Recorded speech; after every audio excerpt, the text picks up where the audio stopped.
about justice. Wisdom is tied to justice. I've talked about justice this last summer and reminded you that justice does not equal fair. You know, the word fair does not appear in the Bible. Jesus was not fair. Remember, he said, the first shall be what? Last, and the last shall be first. Justice, however, is knowing that justice on one side of the tracks looks the same on the other side of the tracks. And that justice looks the same no matter where you are. And that gets us to equity. Equity, from a biblical point of view, is very important because this word, equity, has made the news these past few years. It's been a source of contention for our nation.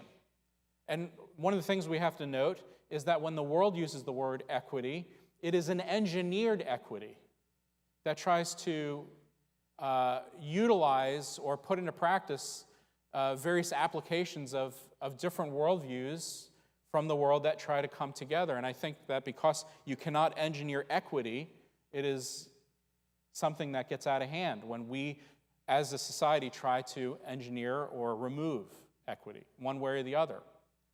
Biblical equity goes much deeper than just what we see on the news. Biblical equity for that time and that day and age was the idea that everyone was to be treated the same, that there was to be no favoritism. You see, you have to understand in this world, in this biblical world, in this ancient world, that not only goes all the way back to the Old Testament, but that same world that Jesus confronts is a world in which certain people took advantage of the poor, started to accumulate and aggregate land, place people in debt in order to drive a system not only of acquisition and land, but also of growing debt in order to keep people from being in right relationship with one another. So when the Bible talks about equity, it's talking about not showing favoritism to those who often exploited orphans and widows and others. If you want to see what biblical equity or failure of biblical equity looks like, read the book of Amos.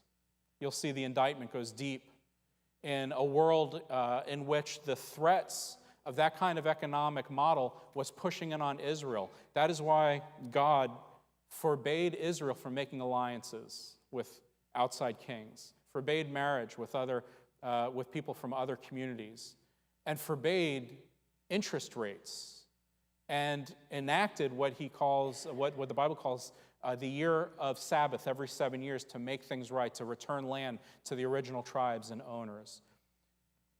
I think that equity has become such a hot-button issue in our society because, again, I think about it, I think it's been, we have wrapped something in secular language that needs to be redeemed and placed back within a biblical worldview. Because wisdom demands righteousness, justice, and equity from God's point of view. Jesus lives that out. If you want to know what that looks like, don't turn on the news. Look at Jesus, the one who ate with tax collectors and sinners and prostitutes, the one who navigated physically, bodily through leper communities and leper colonies, the one who would talk to men and women, to invite children into his presence, and the one who told those who were taking advantage of others, "Woe to you, you brood of vipers, you hypocrites."